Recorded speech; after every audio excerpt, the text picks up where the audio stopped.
अस्सलाम वालेकुम नाज़रीन, कैसे हैं आप? उम्मीद है ठीक ठाक होंगे।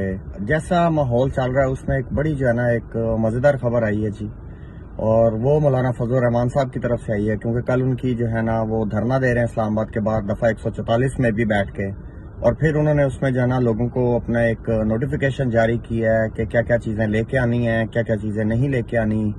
उसमें जो है ना उन्होंने कपड़े, खुश्क मेवा, फिर उसके बाद जो है ना चार्जर और जो है ना इस तरह की चीज़ें मंगवाई हैं। यानी कि अगर आप उनकी वो लिस्ट देखें, वो ऐसे नहीं लगता वो धरने पे जा रहे हैं, वो ऐसे लगता है पैण का मकलावा लेके जा रहे हैं जी। जो आइटमें उन्होंने जो है ना वो वहाँ पे उन्होंने लिखवाई हैं, और सारी चीज़ें चले समझ आती हैं। खुश्क मेवा, तार मेवा, ये जड़ी है ना खुशहाल थे वो बेवा, इस तरह की सारी चीज़ें हैं उसमें। पर जो चार्जर मंगाया है वो नहीं मुझे पता कि जी वो शायद ज़मीन गर्म करके लगाना है, कि वो केड़े ऐसे इन्होंने आपस में कनेक्शन एक दूसरे के करवाए हैं जिसमें चार्जर लगाएंगे।